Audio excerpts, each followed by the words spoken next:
গত 2 দিন আগে ঘোষণা দিয়েছে এই দেশে যে ইসলামী ছাত্র শিবির 1971 সালে রক কেটেছে।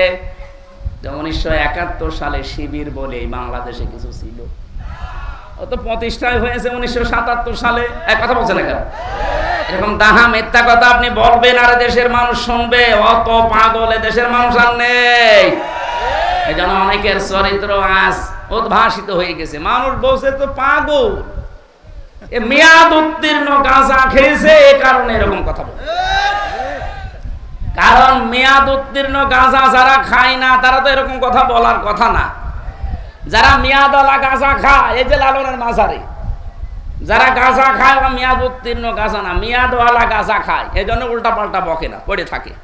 কিন্তু যারা মেয়াদ উত্তীর্ণ গাঁজা খায়, যে মানুষগুলো, এই যে কিশোরগঞ্জের একজন আছে ফজলুর রহমান, ফজু পাগলা, নাম শোনেননি?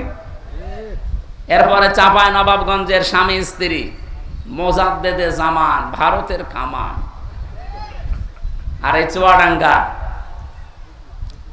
দুদু মিয়া।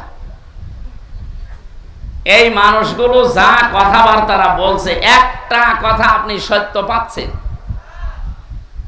আর এমন এমন কথা বলে যে বিষয়ে তাদের জ্ঞান নেই। অথচ কোরআনের নির্দেশ ওয়ালা তাকফু মা লাইসা লাকা বিহি ইলমুন, যে বিষয়ে জ্ঞান নেই মুখ খুলবা না। আর ওরা যেটা জানে না ওটা বেশি করে বলে। আপনি আন্দাজে কেন বলতে গেলেন যে 1971 সালে শিবির যারা তারা রক কেটেছে? এরকম দাহা মিথ্যা কথা মানুষ শুনবে। এদের জন্ম 1977 সালে। আমি কি মানিয়ে বলছি?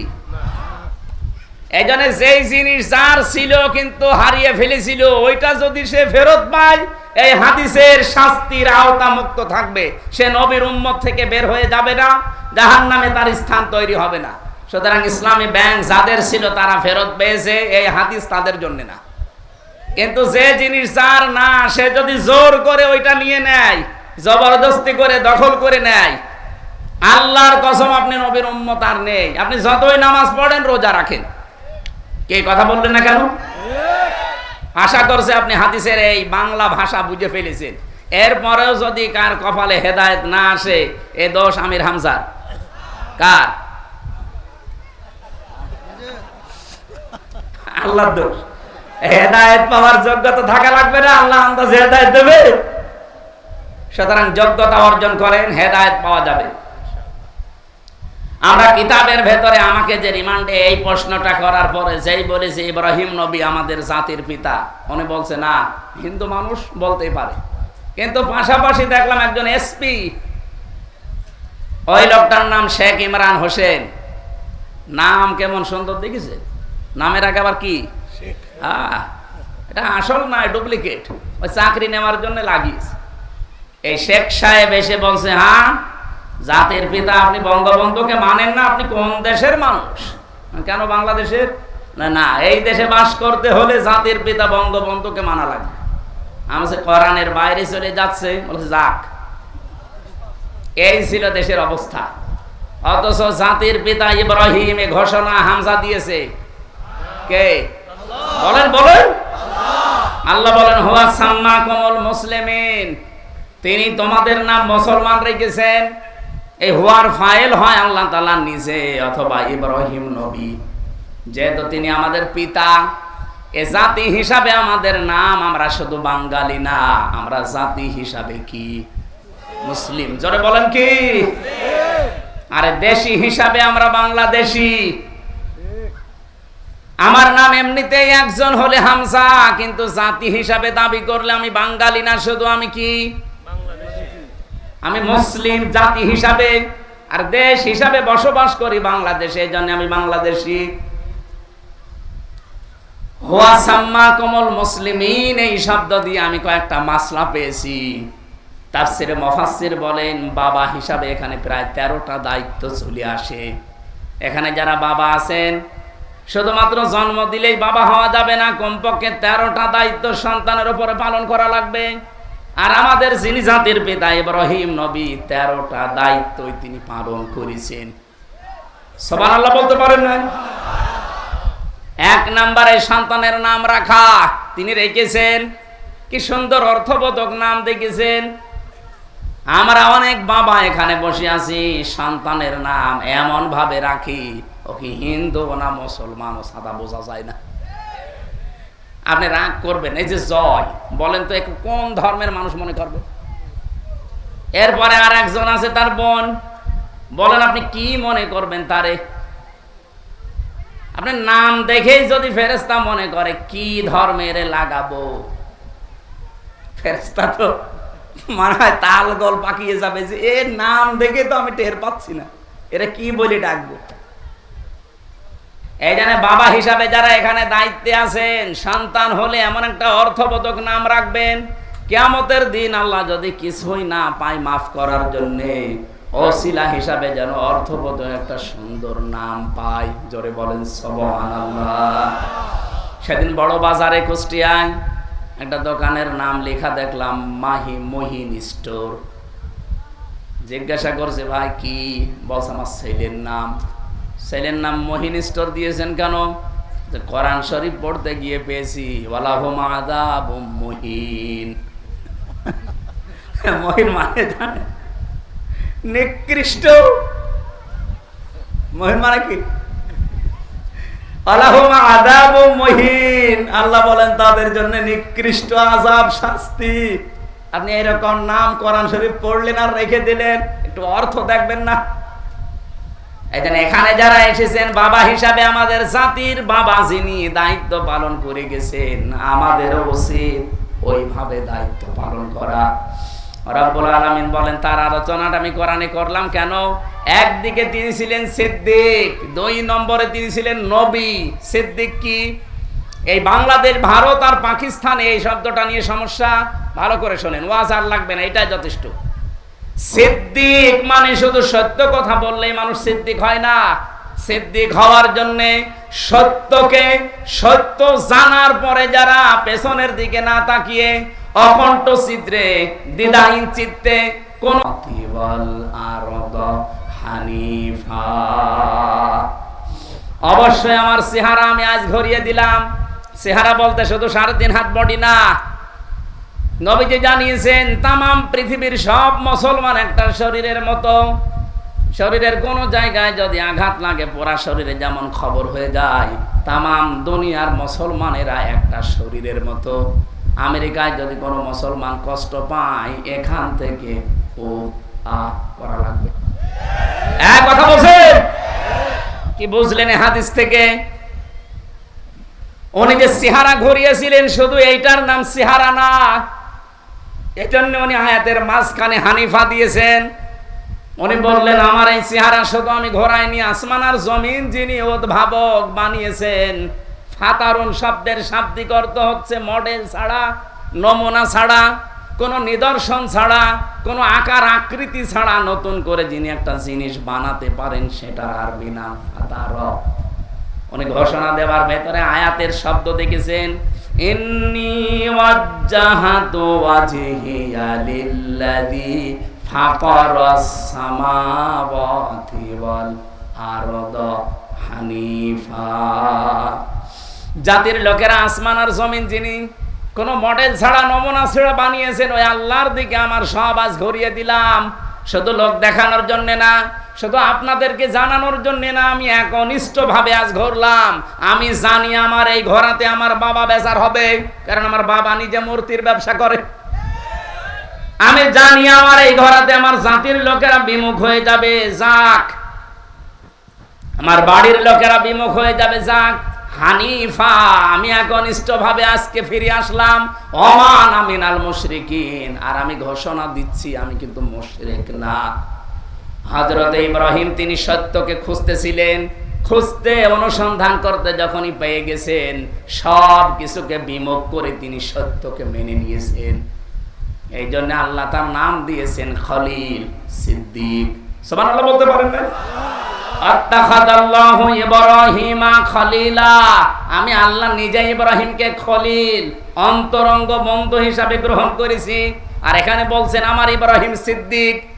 সত্যকে সত্য জানার পরে কত বাধা ছিল তার, পরিবারের বাধা, বাবা মার বাধা, সমাজের বাধা, রাষ্ট্রের বাধা, সব বাধা উপেক্ষা করে বলেছিলেন হানিফা, আমি একনিষ্ঠভাবে ঘুরলাম। আজও বাংলাদেশে ওই সময় চলছে। 73টা দল বাংলাদেশে কাজ করছে, 73টা দল। আপনি বলেন এই দলের ভেতরে 5টা কর্মসূচি যারা পালন করে আল্লাহর ভাষায় তারা সফল। ফালাকতাহামাল আকাবাতা ওয়া মা আদরাকামাল আকাবা। আল্লাহ পাক বলেন না, সে গিরিপথে যেতে রাজি না। আপনি জানেন গিরিপথ কি? সেটা ফাক্কুর রাকাবা, যারা মানুষকে দাস মুক্তির জন্য চেষ্টা করে। আয়াতের ব্যাখ্যা দুইটা। এক নাম্বার, দাস মুক্তি মানে ওই জামানায় মানুষ কেনা বেচা চলতো। এখন যেহেতু ওই সিস্টেম নেই, এখন আছে মানুষ হয়ে মানুষের গোলামি করা, মানুষের আইন মানা।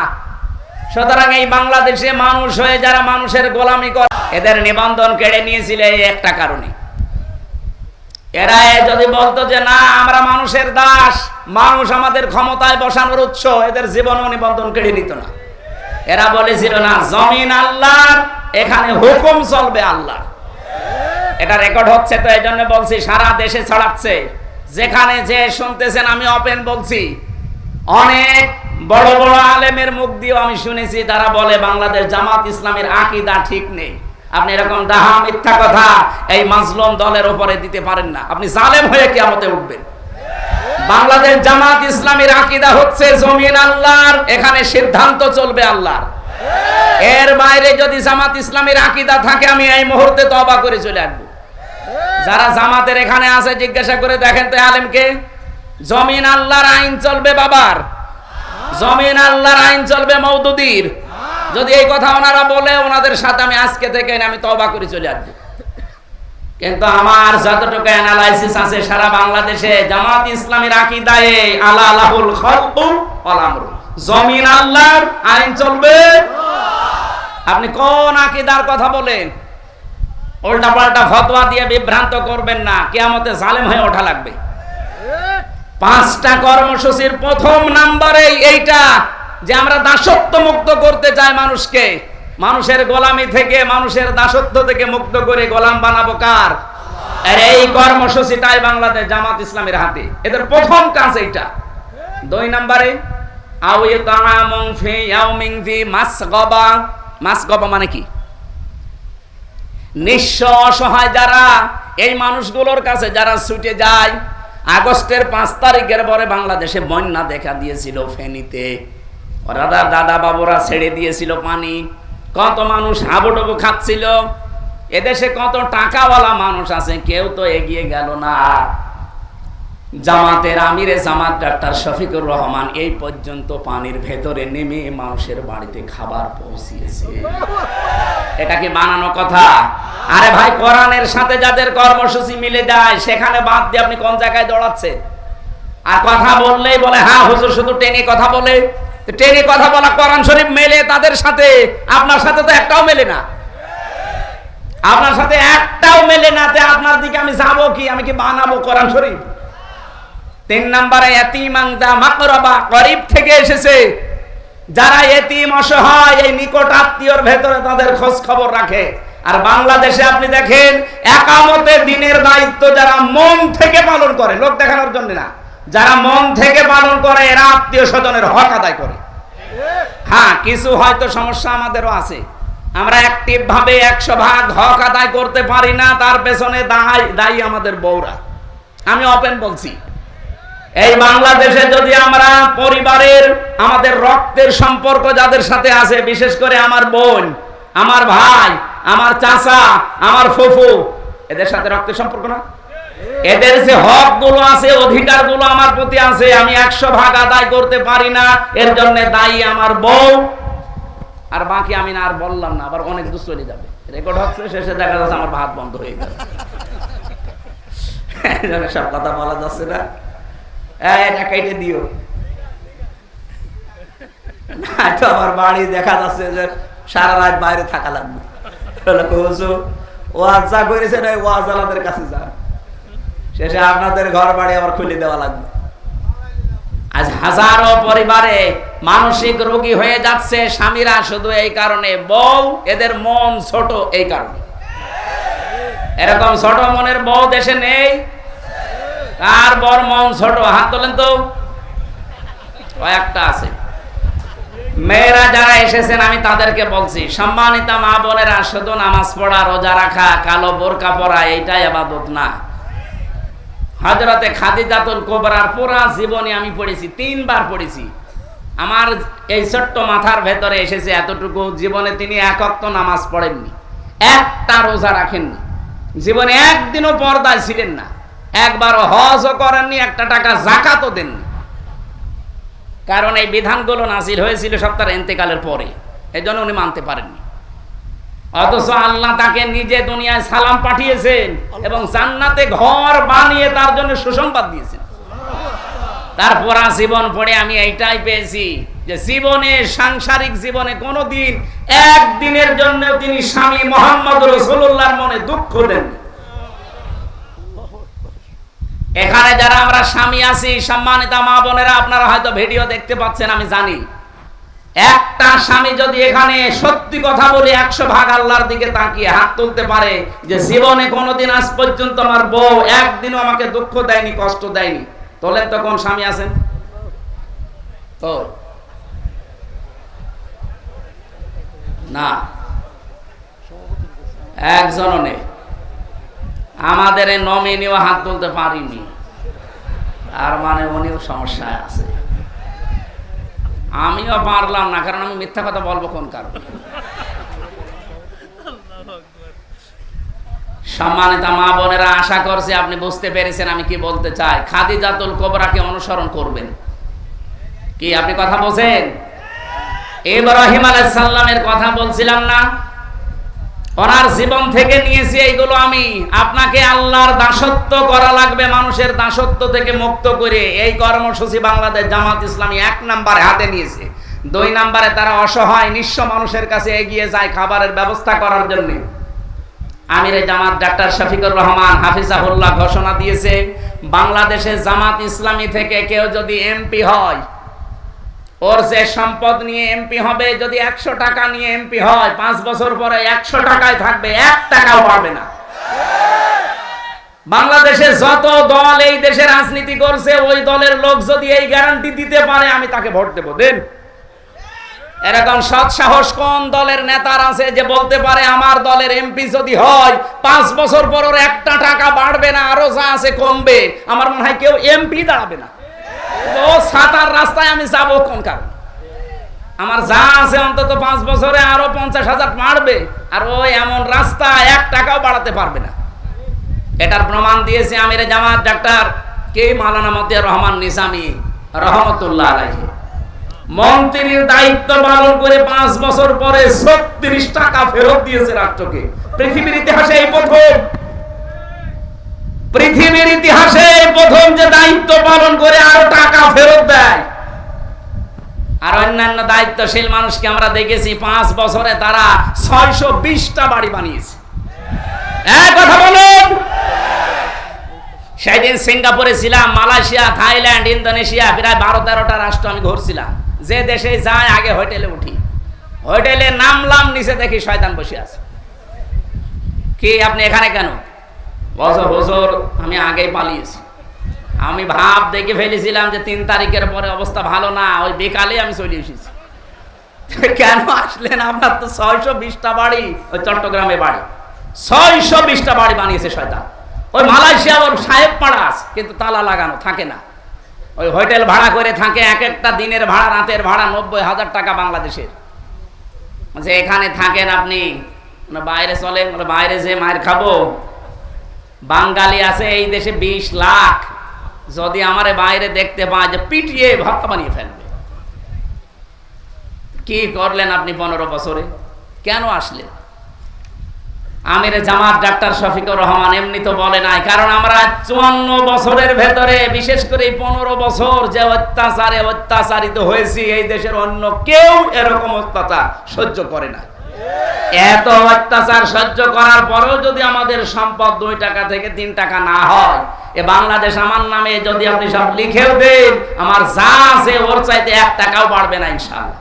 কারণ এই দায়িত্বটা আমরা ইবাদত মনে করে পালন করব। আর যারা আসতে চায়, ইবাদত না, শুধু বাবা শাহজালাল সব হালাল। যাদের আলাদা কোনো কর্মজীবন নেই, এইটা যাদের কর্মজীবন, তারা এই লাইনে আসলে মাস্ট বি দুর্নীতি করবে। আমি এতিম আনসা মাকরাবার ব্যাখ্যা করতে চেয়েছিলাম এই বলে, আজ আমাদের পরিবারে বিশেষ করে নিকট আত্মীয়র ভেতরে যারা অসহায় এতিম, এদের হকগুলো আমরা আদায় করতে পারি না স্ত্রীদের কারণে। এজন্য স্ত্রীরা রাগ করবেন না, আপনারা উদার হবেন, আপনারা ন্যারো মাইন্ডের না ব্রড মাইন্ডের হবেন। আল্লাহ যেন খাদিজাতুল কোবরার মতো বানিয়ে দেন, বলেন আমিন। আমার সময়টা মনে হয় চলে যাচ্ছে খুব তাড়াতাড়ি। সময় যাবে তো বটেই। আমরা পয়েন্টগুলো পুরাটা শেষ করতে পারছি না। সূরা বালাদ থেকে এই তাফসীরটা দেখবেন।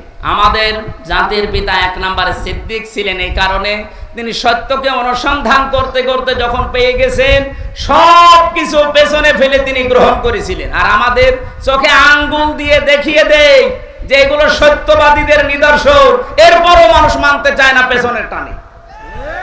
আপনি সত্যবাদী কিয়ামতে সিদ্দিক হয়ে উঠবেন কোন কারণে? আপনাকে জীবনও আল্লাহ আবু বকর সিদ্দিকের কাতারে দাঁড় করাবে না। আবু বকর সিদ্দিকের কাতারে দাঁড় করাতে হলে আপনাকে অবশ্যই সিদ্দিক এই মুহূর্তে হওয়া লাগবে। আমি যতগুলো দলের নাম বললাম, বলেন তো মানুষকে মানুষের দাসত্ব থেকে মুক্ত করার জন্য সর্বাত্মকভাবে চেষ্টা চালাচ্ছে বাংলাদেশ জামাত ইসলাম ছাড়া অন্য কেউ। যদি পান অন্য কেউ এরকম অ্যাক্টিভ ভাবে দায়িত্ব পালন করছে, আপনি সেখানে যোগ দেন, কোনো অসুবিধা নেই। কিন্তু এমন কোন জায়গায় যাওয়া যাবে না আরো যারা মানুষের গোলামি করার জন্য মানুষকে বাধ্য করে। তিনি 2 নম্বরে ছিলেন নাবিয়্যা, সিদ্দিকুন নাবিয়্যা, তিনি নবী ছিলেন। এই নবীর ব্যাখ্যা আবার বিস্তারিত আছে ফি জিলালিল কোরআনের ইবনে কাসিরে। আমরা যেটা একটা আশার বাণী সঞ্চার করার জন্য কোরআনে কারিমের সূরা জুমারের আয়াতটা পড়েছিলাম, ওখান থেকে কিছু কথা বলছি। আপনি হতাশ হবেন না, ভেঙে পড়বেন না। قل يا عبادي الذين أسرفوا على أنفسهم لا تقنطوا من رحمة الله। আল্লাহ পাক বলেন, হে নবী আপনি বলুন আমার বান্দা বান্দীদেরকে নফসের উপরে জুলুম করে শয়তানের ধোঁকায় পড়ে যারা নিজেদেরকে বরবাদ করে দিয়েছো, তারা নিজেদেরকে বরবাদ করে ফেলেছো, তারা আল্লাহর রহমত থেকে নৈরাশ হয়ে যেও না, ফিরে আসো। ইন্নাল্লাহা ইয়াগফিরুদ যুনুবা জামিআ, অবশ্যই আমার আল্লাহ সব অপরাধ ক্ষমা করে দিচ্ছে এবং দেবে। আল্লাহ যদি বলতেন শুধু ক্ষমা করে দিয়েছে, তাহলে এখানে মাঝির শিখা দিতেন। ইয়াগফির দিয়েছেন, এরপরে জাম্বুন না দিয়ে যুনুব দিয়েছেন বহু বছর। এই জন্য আমরা এমন আল্লাহ পেয়েছি যার 2টা নাম আয়াতের পরে আল্লাহ নিজেই দিলেন, ইন্নাহু হুয়াল গফুরুর রহিম। আল্লাহ একদিকে গফুর আর একদিকে রহিম, জোরে বলেন সুবহানাল্লাহ। এটা বিশাল একটা ক্ষমা। আপনি হিসাব করে দেখেছেন, ইন্নাল্লাহা, অবশ্যই আল্লাহ, ইয়াগফিরুজ যুনুবা জামিআ। আল্লাহ ইয়াগফিরুজ যুনুবা পর্যন্ত দিলেই তো আমরা অর্থ করে ফেলতাম, আবার জামিয়া দিলেন কেন? একটা গুনাহ আপনার বাকি থাকবে না যদি সত্যি আপনি আল্লাহর কাছে তওবা করে ফিরে আসতে পারেন। কি এই বাংলাদেশে এই শব্দটা নিয়ে বেশি ভেজাল আছে। এখানে আল্লাহ আয়াতের পরবর্তীতে এই যে ক্ষমার বিশাল ঘোষণা আল্লাহ দিলেন, এই ক্ষমা যদি কেউ পেতে চান, আল্লাহ বলেন 2টা শর্ত মানা লাগবে আর একটা সময় মেনটেন করা লাগবে। ওয়ানিবু ইলা রাব্বিকুম ওয়াসলিমু লাহু মিন ক্বাবলি আইয়াতিয়াকুমুল আযাবু সুম্মা লা তুনসারুন। এই ক্ষমা পেতে হলে, কোন ক্ষমা? আপনি তাওবার যে ক্ষমা আছে, তাওবার ইস্তেগফার কিন্তু এক না। আপনি সব সময় আস্তাগফিরুল্লাহ আস্তাগফিরুল্লাহ পড়তে পারেন, আপনার গুনাহ মাফ হবে। কিন্তু তাওবা যদি কোনো মানুষ করে, আর এই ক্ষমা যদি পেতে চান, তাওবার ক্ষমা শুধু তাওবা করলে অপরাধগুলো আল্লাহ মাফ করে না, পুরা জায়গাটা আল্লাহ নেকি দিয়ে পাল্টিয়ে দেয়। ফাউলাইকা ইউবাদদিলুল্লাহু সাইয়্যাতিহিম হাসানাত। এই মানুষগুলোই তারা যাদের অপরাধগুলো আল্লাহ পাল্টিয়ে বদল করে পুরাটা নেকি দিয়ে ভরাট করে দিয়েছেন। সুতরাং তাওবা এটা মহান এই ক্ষমা, এই তাওবা যদি কেউ গ্রহণ করাতে চায়, এক নাম্বার শর্ত হচ্ছে ওয়া আনিবু ইলা রাব্বিকুম, তাকে রবের দিকে ফিরে আসা লাগবে আমাদের জাতির পিতা ইব্রাহিমের মতো। ওয়া আসলিমু লাহু মিন ক্বাবলি, আত্মসমর্পণ করা লাগবে ইব্রাহিমের মতো। কখন করবে? এই দুইটা শর্ত মানবে কখন? মিন ক্বাবলি আইয়াতিয়াকুমুল আযাব সুম্মা লা তুনসারুন, ওই আযাব আসার পূর্বেই, যখন আর আমাদেরকে সাহায্য করা হবে না, আমাদের সাহায্য করা হবে না কখন বলেন তো? বলেন বলেন। মরণের সময়। মরণের সময় যেহেতু আমাদের আর কোনো সাহায্য নেই, আর মরণ আসবে 41 সালে। যারা টার্গেট দিয়েছিলেন, আপনি কোন আশায় দিয়েছিলেন? আমি বসে আছি, দাঁড়া বসে, গ্যারান্টি আমার হাতে নেই, আর আপনি একবারে টার্গেট দিয়ে দিলেন যে 41 সাল।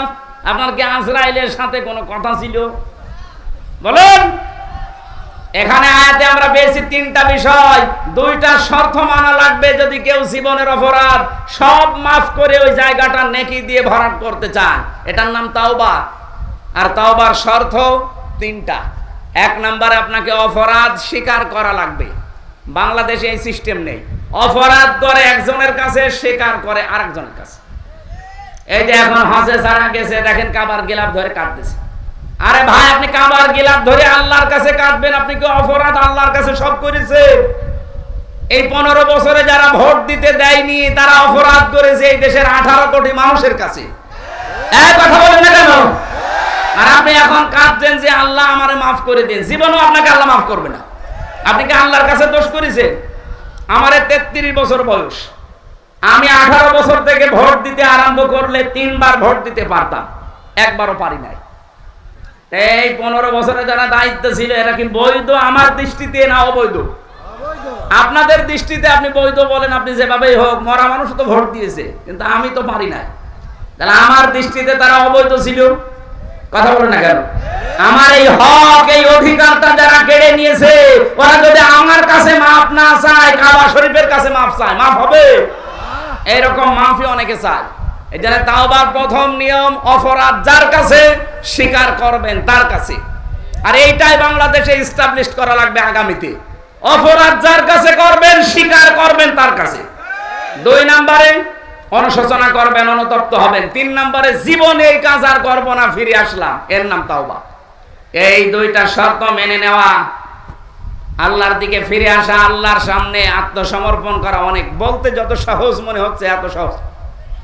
এই কঠিন 2টা বিষয় মানুষ কখন মানবে?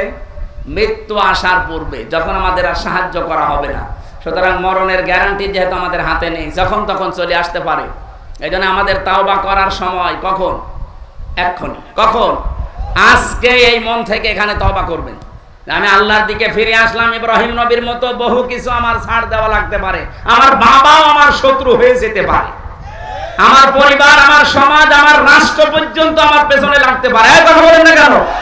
তারপর আমি যেহেতু পিতার সন্তান, আমি অবৈধ সন্তান না, আমি জাতির পিতার সন্তান। বাবা আমার যেরকম ছিল, সন্তান আমি হব ওই রকম। যেমন ছিলেন আমাদের ভাই হযরত ইসমাঈল আলাইহিস সালাম। কে ছিলেন না? তিনি আল্লাহর জন্য সব কিছুকে বিসর্জন দিয়েছিলেন। ফালাম্মা আসলামা ওয়া তাল্লাহু লিল জাবিন, আসলামা 2 বছর যখন তারা দুইজনে রাজি হয়ে গেছে, এগ্রি হয়ে গেছে, ওয়া তাল্লাহু লিল জাবিন, ইসমাঈলকে যখন শুইয়ে ফেলেছে, আল্লাহ তখন ডাক দিয়েছেন, অনাদাইনাহু ইয়া ইব্রাহিম। সুতরাং আজকে সময় এসেছে, এই দেশের দায়িত্বে যারা আছেন তারা ইব্রাহিম নবীর ভূমিকা পালন করবেন, আল্লাহর বিধান পালন করতে গিয়ে। আর আমরা যারা জনগণ আছি 18 কোটি, আমাদের উচিত হবে আমরা ইসমাইল নবীর মতো যদি গলাও দেওয়া লাগে, অন্তত গলা দিতেও আমরা রাজি আছি না নেই? বলেন বলেন। অবশ্যই আমাদের আশা আগামীতে এই দেশে আল্লাহর এই কোরআন 56,000 বর্গ মাইলে কায়েম হবে ইনশাআল্লাহ।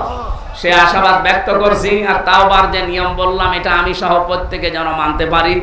আজকে যেহেতু প্রচন্ড গরম পড়ছে, আজকের মতো শেষ করছি। আসসালামু আলাইকুম।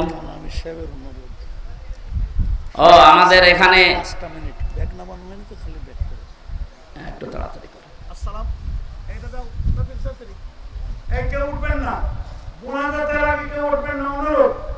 হ্যাঁ, মোনাজাতটা করে যান, মোনাজাতটা করে যান। মেহমানের সাথে মজলুম মেহমান, মজলুম মেহমান আল্লাহ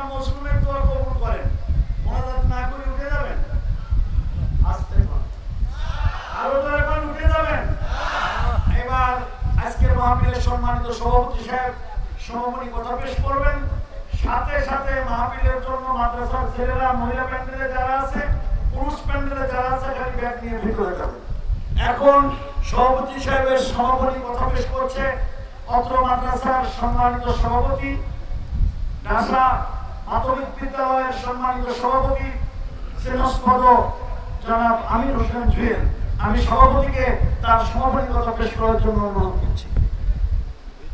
ব্যাগ নামবে তাড়াতাড়ি।